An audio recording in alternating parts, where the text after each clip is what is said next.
Et coucou. Alors, je rentre de chez Ikea. C'est un magasin où je vais pas souvent parce que c'est loin de chez moi.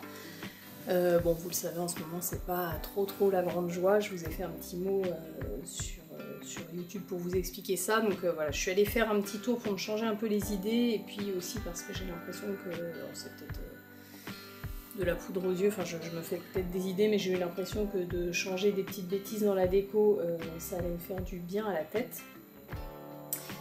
Donc voilà, je suis allée chez Ikea, et puis en rentrant à la maison, et ben à nouveau c'est pas... Voilà, bon, bah, évidemment la maison est vide depuis la disparition de Rollo, donc plutôt que de me morfondre, je me suis dit, allez, est-ce qu'on ferait pas une petite vidéo pour vous montrer, est-ce qu'on ferait pas un petit haul? Donc voilà, je vais vous montrer un peu ce que j'ai trouvé. Et puis ça va me permettre de vous parler de 2-3 trucs intéressants, alors on va faire ça tout de suite. Alors, on va commencer par ça. Alors, ce que je vais faire pour les prix, c'est que je vous les mettrai à l'écran. Il fait gris, j'espère que c'est assez lumineux, j'ai été obligée de mettre une lampe, le temps est comme mon moral. Je vous mettrai les prix à l'écran, ça va être plus simple. Alors j'ai acheté, bon, bah, de toute façon c'est Ikea, hein, de la déco, une plante, de la déco et des trucs un peu pratiques. J'ai pris des tapis, alors j'en ai pris deux, j'en ai un deuxième ici. Attendez, on va s'organiser comme ça, voilà. Des tapis comme ça qui sont de bonne qualité puisque moi je les ai depuis longtemps. J'ai pris ça pour ma salle de bain. J'ai une salle de bain qui est dans les tons clairs, un peu dans les beiges clairs avec un meuble en bois. Et j'avais des tapis blancs, donc exactement les mêmes depuis des années, qui ont très bien tenu. Je peux pas dire qu'ils se soient abîmés avec le temps. Moi, c'est ce que je trouve facile avec le blanc par rapport aux couleurs claires. Je trouve que c'est plus facile de l'entretenir parce qu'il suffit de mettre, je vous en ai déjà parlé dans des vidéos, moi j'utilise du Blanco Vanish. Ça fonctionne très bien. C'est juste moi qui m'en suis lassée. Et puis alors là, clairement, c'était un tour chez Ikea pour me faire du bien à la tête. Donc on n'est pas que sur des achats raisonnés, c'est surtout des achats plaisir. Ça m'a pas fait autant plaisir que j'aurais aimé. Mais voilà, vous comprenez le principe, on est sur ce type d'achat-là. Donc voilà, j'avais un peu envie de nouveau. Il y avait pas mal de nouvelles couleurs et j'ai hésité avec un espèce de taupe... je me suis dit que ça allait être trop ton sur ton. Donc voilà, j'ai des serviettes pour les mains. J'achète chez eux aussi des petites serviettes que je mets sur le bord du lavabo pour s'essuyer les mains. Et je les ai de cette couleur-là et souvent je me dis que ça va bien avec ma salle de bain. Donc voilà, j'ai pris ça, ça va changer. Ces tapis-là, ce qu'ils ont de bien, c'est qu'ils sont un peu antidérapants. Vous ne pourrez pas le voir, même à l'œil nu, je le vois pas, mais quand je touche, c'est un peu... je sais pas comment dire, ça accroche un peu quoi, donc ça se colle un peu au carrelage, c'est pas mal. Ma fille, nous on a une baignoire qui est encastrée et du coup la baignoire est un peu haute. Donc ma fille ne peut pas monter toute seule dedans, elle met un marchepied sur le tapis. Donc voilà, j'aime bien que le tapis soit un peu antidérapant. Donc voilà, je pense que ça sera sympa. Si j'y pense, je vous filmerai le rendu, mais je pense que ça va être sympa. Donc j'en ai pris deux, parce que j'en mets un devant la baignoire et un devant le meuble avec les vasques. Et donc pour info, les miens, comme ça en blanc, je les ai depuis, ça va faire 4 ans. Ils tiennent très bien. Voilà, donc ça, je vous recommande ça chez Ikea. Ensuite, qu'est-ce qu'on a? Alors, j'ai racheté des boîtes comme ça. Alors j'en ai pris plusieurs, des boîtes de conservation, et j'en profite pour vous encourager à... Alors c'est un petit budget, nous on l'a fait progressivement. J'en profite à vous encourager pour ne pas utiliser des boîtes de conservation comme ça en plastique. Surtout si vous les chauffez au micro-ondes, surtout si vous avez des boîtes en plastique, pensez bien à verser la nourriture dans une assiette en céramique ou en verre avant de chauffer ça au micro-ondes parce que c'est hyper cancérigène. Nous, on a arrêté... les boîtes en céramique, les boîtes en plastique, je crois qu'on travaillait encore à Paris, donc ça fait quand même quelques années.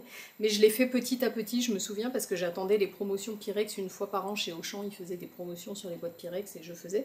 Et maintenant, Ikea a sorti des boîtes et je me suis dit qu'il fallait que je vous en parle parce que vraiment, le budget, ça n'a rien à voir avec quand je prenais chez Pyrex, même en solde. Et voilà, elles sont super ces boîtes, donc j'ai racheté, alors évidemment il y a les couvercles qui vont avec, moi j'ai Pour celle-ci, j'ai pas racheté le couvercle parce que c'est une que mon mari avait cassée. Donc ça, c'est celle que mon mari utilise pour son... Je sais pas comment dire son... Moi, je lui dis, je te prépare ta gamelle. Il déteste que je dise ça. Il me dit, une gamelle, c'est pour les chiens. Donc pour ça, son repas du midi à emporter.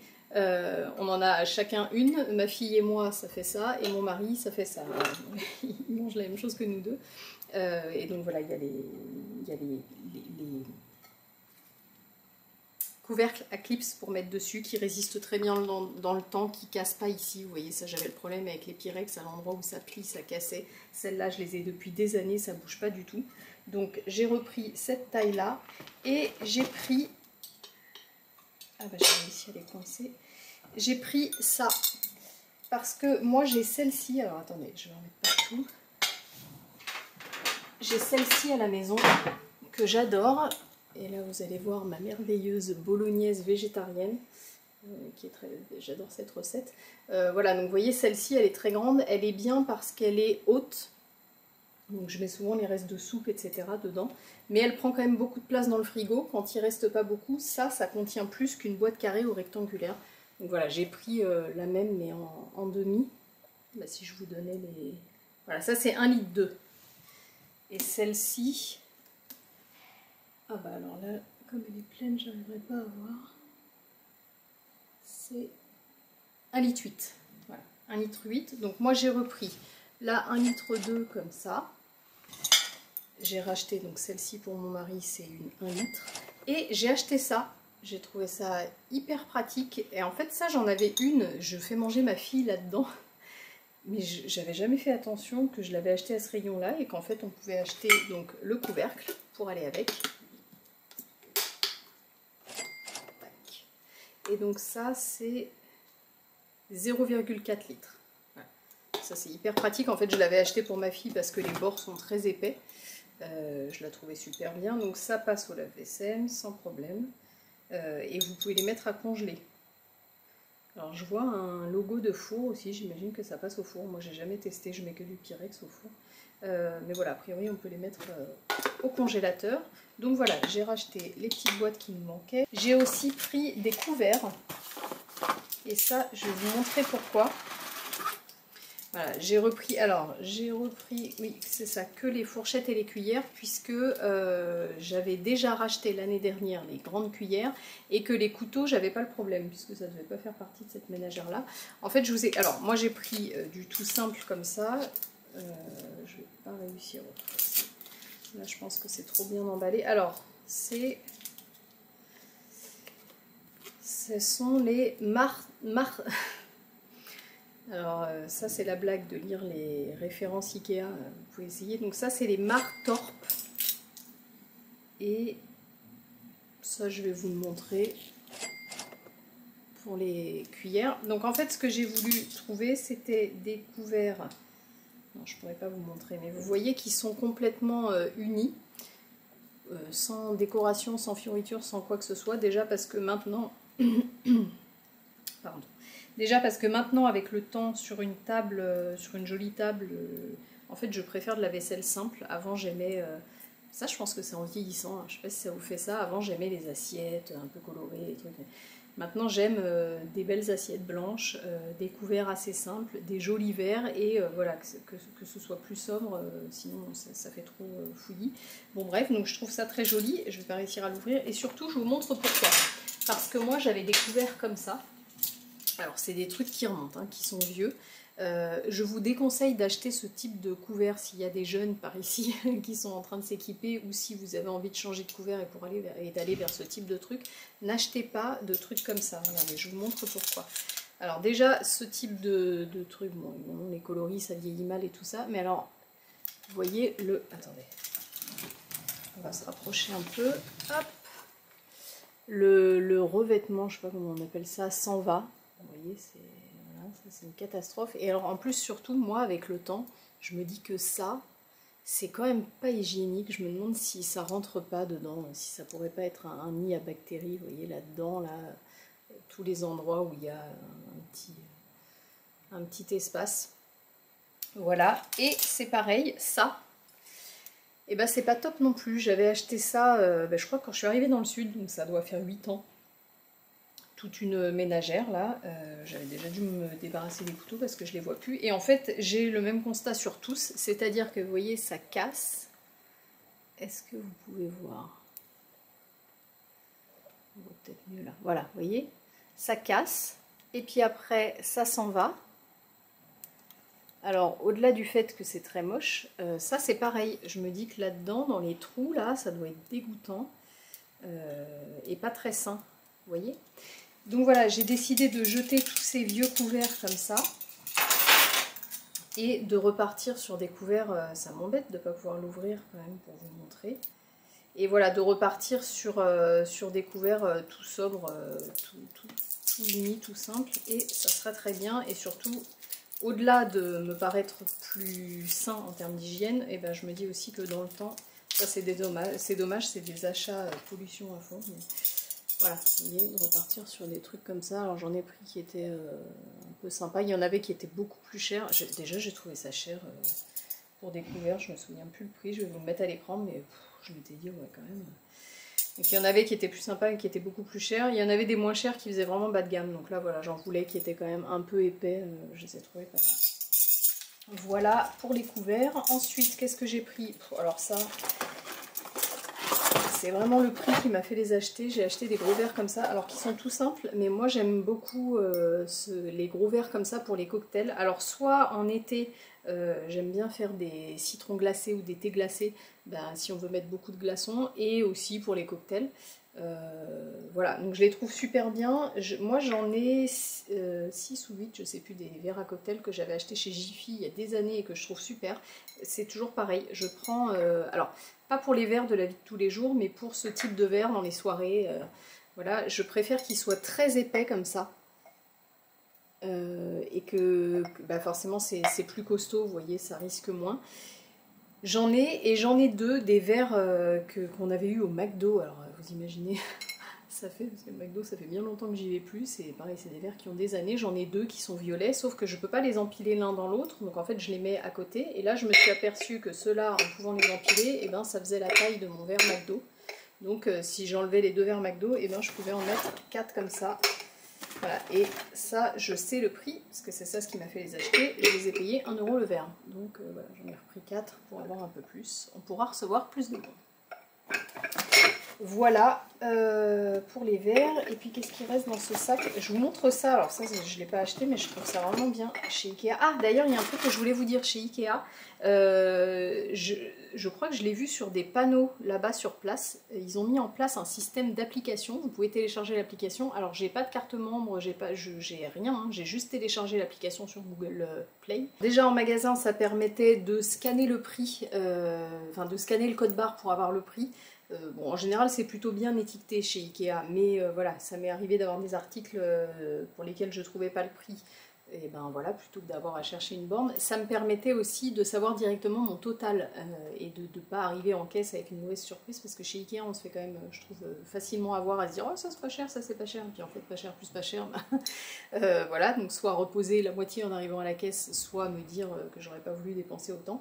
Et surtout, ça m'a permis de ne pas faire la queue. Donc une fois que j'avais scanné tous mes articles sur mon téléphone, quand je suis arrivée, il y avait une caisse à part où je scannais le QR code qui était dans l'application là. Et arrivé à la caisse automatique, j'ai scanné mon téléphone et hop, j'avais déjà le décompte de tous mes articles, j'ai juste eu à payer et voilà, c'était fait. Voilà, donc ça c'était la première chose. Et la deuxième chose, je vous montre, qui est pratique là-bas, c'est ça. Je trouve ça super bien. Ils ont mis à disposition, mais il y avait déjà ça l'année dernière, des caisses comme ça pour emmener votre vaisselle. Mais de toute façon, Ikea, ça fait longtemps que je trouve qu'ils ont tout compris sur beaucoup de choses. Et donc voilà, ils font ça aussi pour les assiettes avec d'autres. Là, c'était pour les verres. C'était compartimenté comme ça, mais ça fonctionne. Enfin, ils le font aussi pour les assiettes. Voilà, ça c'était la petite parenthèse pratique. Alors ensuite, ça sert à rien, je remets ça là-dedans. J'ai pris des craies pour ma fille. Ça, c'était pas cher du tout et c'était intéressant puisque il y a plein de couleurs. Ma fille adore jouer à la maîtresse. Et moi, je l'encourage à ça parce qu'en fait, ça fait un système de révision. C'est-à-dire que le soir, souvent quand elle rentre, en plus du temps de devoir, regardez, ils sont chouettes, c'est des grosses craies, il y a plein de couleurs. on se met dans la chambre et puis on joue à la maîtresse. Donc il y a plusieurs élèves, il y a moi et puis il y a les nounours ou les poupées. Et en fait elle nous refait la classe de la journée, donc c'est super parce que déjà moi ça me permet de voir comment ça se passe à l'école parce que voilà, on est un peu marqué de l'année dernière qui s'est très mal passé pour ma fille. Donc là comme ça je peux voir un peu l'attitude de tout ce qui gravite autour d'elle, et en plus on revoit un peu le son qu'elle a vu dans la journée, etc. Donc ça fait une partie de révision en plus des devoirs. Voilà, je fais poser des questions aux poupées pour qu'elles y répondent, et elle, ça la fait travailler, quoi. Voilà. Et ensuite, deuxième sac, on arrive au bout. Bon, j'ai pas acheté 50 000 trucs, parce que mine de rien, ça monte vite, et surtout ça, ce que je vais vous montrer, j'ai acheté des... Je vais laisser là. J'ai acheté des coussins de chaise, je pense qu'on appelle comme ça, oui, des coussins de chaise, les Vipart, il était facile celui-là, parce que j'avais envie de changer. Bon là c'est clairement parce que voilà, le salon est devenu un peu anxiogène là pour moi. Vous voyez même là quand je vous tourne la vidéo il n'y a pas de bruit, voilà. Et donc voilà, bon, je me suis dit allez, change quelques trucs. Ah bah oui, bah, y a ça aussi que j'ai pris, parce que celle-ci je l'ai déjà ouverte et du coup voilà, j'ai mis un peu de fleurs dans mon salon. Alors j'ai plusieurs orchidées qui sont qui ont sorti des hampes florales, et j'en ai une qui est déjà en bouton. Je vous montrerai ça sur le prochain vlog dès que je vais être... C'est vrai que là je me voyais pas filmer toute la semaine parce que ma semaine est un peu tristoune. Mais voilà, je vous montrerai ça. Mais c'est pas encore en fleurs et puis ça va mettre un moment, et je me suis dit tiens, est-ce que ça me ferait pas du bien d'avoir des fleurs. Donc j'ai pris cette orchidée que j'ai payée... Enfin, j'ai pas le prix, je vous le mettrai à l'écran, mais je crois que c'est 12 €, 12,99 €, 12 ou 13 €. Regardez la taille des fleurs, est-ce que vous vous rendez compte? Elles sont énormes. Alors moi j'adore, bon, vous le savez, j'adore les orchidées, j'adore les phalaenopsis, et je pense que mes préférées c'est les blanches, j'y reviens toujours. Et bah là je vais en avoir qui vont fleurir cette année, mais voilà, j'avais envie de les avoir tout de suite. J'adore là ce blanc nacré. Et puis surtout je me suis dit, alors déjà plusieurs orchidées blanches ça ne me dérange pas, en fleurs en même temps à la maison, et surtout je n'en ai pas de si grosses. Donc je me suis dit bon, c'est pas vraiment un doublon, et puis à ce prix là, voilà. Écoutez, elle avait l'air en bonne santé. Quand vous achetez une orchidée comme ça pour voir la santé de la plante, il faut regarder les racines, hein. Il faut regarder, alors là elle est à l'étroit, c'est une orchidée qui aurait besoin d'un rempotage, voilà. Mais vous voyez, les racines sont très belles, elles sont vertes, elles sont bien... Enfin, vertes, c'est pas tellement le problème, puisque verte, c'est quand elle a pas soif, mais elles sont bien dodues, vous voyez, bien charnues, c'est pas des... voilà, si vous voyez les racines comme ça dans le pot, dehors, c'est normal, au bout d'un moment, elle sèche. Bon là, il y en a qui sont dehors, c'est parce qu'elle est à l'étroit, donc elle est en train de ressortir, il va falloir la rempoter dans un pot plus grand. Au bout d'un moment, ça a séché, bon, c'est pas très grave. Par contre, si les racines sont comme ça à l'intérieur, il faut oublier. Il faut aussi regarder que ce soit une orchidée qui ait assez de feuilles. Vous voyez, moi j'en ai choisi une qui avait 7 feuilles. Ça montre l'âge de l'orchidée. Alors, je vous dis ça, c'est pas très grave de prendre une orchidée qui est plus jeune, mais moi je sais qu'une grosse orchidée comme ça, bah, vous voyez la taille de la hampe florale, c'est une orchidée qui est costaud, qui a plusieurs années. Là en plus, a priori, cette année, elle a fait 2 hampes d'un coup, puisque vous voyez, il y en a une qui a été coupée ici. C'est pour ça que je l'ai prise d'ailleurs, c'est la seule qui avait ça. Je me suis dit que c'était une orchidée qui avait, enfin une plante qui était en bonne santé. Et voilà, bon évidemment j'ai regardé qu'il n'y ait pas de nuisibles, que les feuilles soient en bel état, qu'elles ne soient pas ridées, mais en fait c'est assez lié. Les racines sont en bonne santé, donc les feuilles sont pas ridées. Si les feuilles sont ridées, ça veut forcément dire, alors soit ça a manqué d'arrosage pendant très longtemps, soit c'est que les racines vont pas bien. Donc voilà, celle-ci elle était en parfaite santé, je sais que c'est une orchidée que je vais pouvoir garder. J'en profite si vous arrivez sur la chaîne là, parce que c'est un haul et donc que vous n'êtes pas plante addict, vous allez tomber sur cette vidéo et vous ne connaissez pas ma chaîne. J'en profite pour vous dire qu'une orchidée, quand elle défleurit, quand cette partie-là s'en va, il ne faut pas la jeter. C'est une plante qui refleurit tous les ans. J'ai des orchidées qui sont là depuis 10 ans, qui refleurissent tous les ans. Et donc j'ai fait une vidéo sur la chaîne qui est dédiée pour vous expliquer comment vous occuper de vos orchidées et les faire refleurir. Il faut surtout pas les jeter quand il vous reste que... en fait c'est ça la plante, hein, ça c'est juste la floraison. Et il ne faut pas non plus arrêter de les arroser, sinon bah, évidemment vous n'aurez jamais plus de fleurs. Mais voilà, je vous explique tout ça dans une vidéo dédiée.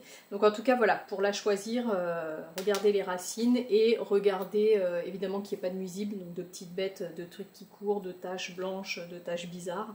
Vous voyez là les feuilles, sont en parfait état. C'est surtout sur le dessous des feuilles qu'on voit ça. Et puis voilà, qu'il y a assez de feuilles pour que ce soit une orchidée qui ait quand même quelques années. Voilà, donc celle-ci, elle est très jolie. Ensuite, qu'est-ce que j'ai pris? Oui, donc j'étais en train de vous parler de ça, des assises. Voilà, donc tout ça pour égayer un peu le salon, là, une orchidée en fleurs. Et puis moi j'ai des chaises en bois, d'ailleurs qui sont plus en très bon état. Alors c'est du bois, c'est du vrai bois, je veux dire, c'est pas du contreplaqué, donc je pense que c'est des chaises que je pourrais retaper un peu. J'aimerais bien cette année, j'en parlais à mon mari, peut-être les poncer et soit les repeindre en blanc comme elles sont, parce que j'aime beaucoup les chaises blanches, surtout avec ces coussins, ça va être joli, soit les laisser couleur naturelle, mais en tout cas refaire la peinture.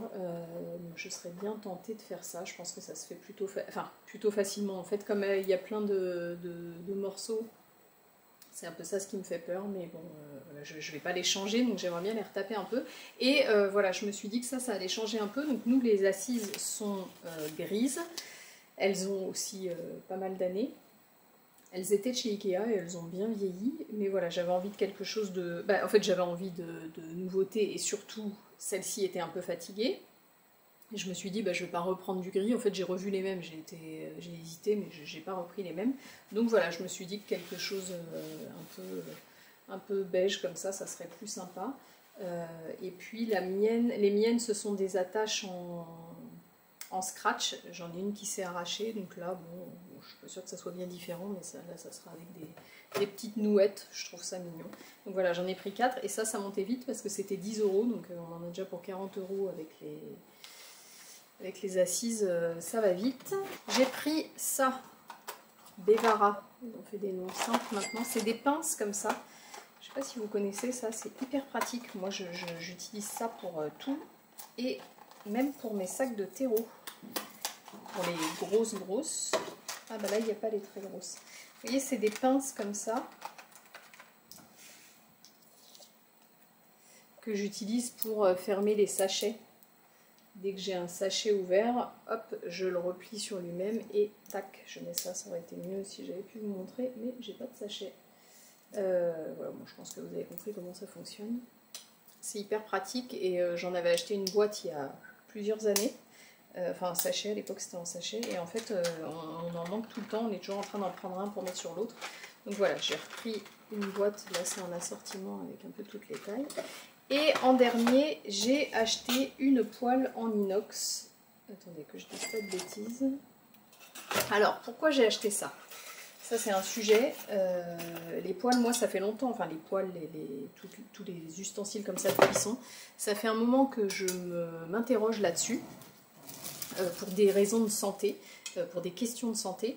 Parce que je fais très attention aux revêtements, qui sont hyper cancérigènes. Donc avant j'avais des poêles Tefal là, avec du téflon. Moi je suis hyper soigneuse avec les affaires et je suis plutôt un peu maniaque.